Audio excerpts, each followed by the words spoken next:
ሰላም ሰላም የተወደዳችሁ ቅዱሳን ሁላችሁንም በጌታ በኢየሱስ ስም ሰላም እላችኋለሁ። ነብይ ሮቤል ነኝ ከተገለጠው ሕይወት ቤተክርስቲያን፣ እንደዚሁ ደግሞ ከሪቪልድ ቴሌቪዥን በሶሻል ሚዲያ እንደዚሁ በቴሌቪዥን በልዩ ልዩ ማህበራዊ ሚዲያዎች ሁሉ የምትከታተሉን ጸጋና ሰላም ከሁላችሁ ጋር ይሁን። ዛሬ በፊታችሁ ያለውት የፊታችን አርብ ሚያዝያ 3 በቤተክርስቲያናችን ልዩ ፕሮግራም ተዘጋጅቷል። ይሄ ፕሮግራም የተዘጉ በሮችን ሁሉ የምናስከፍትበት እግዚአብሔር አምላክ በቃሉ እንደተናገረ በአንተ ፊት የተከፈተን በር ሰጥቼዋለሁ ማንም ደግሞ ሊዘጋው አይችልም ተብሎ እንደተጻፈ የአገልግሎት በር፣ የሥራ በር፣ የትዳር በር፣ ልዩ ልዩ አይነት የጉዞ በሮችን ልዩ ልዩ አይነት ተጽዕኖችን ሁሉ ሰብረን የምናልፍበት ፕሮግራም ተዘጋጅቷል። በአይነቱ ልዩ ፕሮግራም ነው። የፊታችን አርብ ሚያዝያ 3 በቤተክርስቲያናችን እንድትገኙ በጌታ ፍቅር ጋብዛችኋለሁ። መጽሐፍ ቅዱስ እንደሚናገረው በአንተ ፊት የተከፈተን በር ሰጥቼሃለሁ። ለዚህ ፊላደልፊያ ለምትባል ቤተክርስቲያን ይህንን ቃል ሲሰጥ እናገኛለን።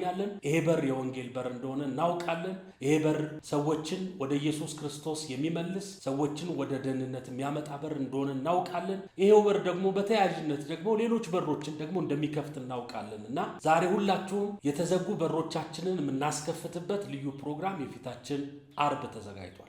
ማናችሁም እንዳትቀሩ። በቅርብ ያላችሁ በሩቅ ያላችሁ ሁሉ በአጠቃላይ በተለያዩ ጉዳዮች ላይ እንዲጸልይላችሁ የምትፈልጉ ሰዎች ለእያንዳንዳችሁ እጅ በመጫን የምጸልይበት ቀን ስለሆነ በዚህ ቀን ሁላችሁም እንድትገኙ በጌታ ፍቅር ተጋብዛችኋል። አድራሻችን ላፍቶ ታክሲ ማዞሪያ ጋር አቢሲኒያ ባንክ ጋር ባለው ቅያስ 100 ሜትር ገባ እንዳላችሁ እግዚአብሔር አምላክ የሰጠን ድንቅ ቦታ አለ። በዚህ ቦታ ላይ እናመልካለን ማለት ነው። የፊታችን አርብ ከጠዋቱ 2 ሰዓት ጀምሮ በዚህ ቦታ ላይ ሁላችሁንም እጠብቃችኋለሁ። የእግዚአብሔር ጸጋና ሰላም ይብዛላችሁ።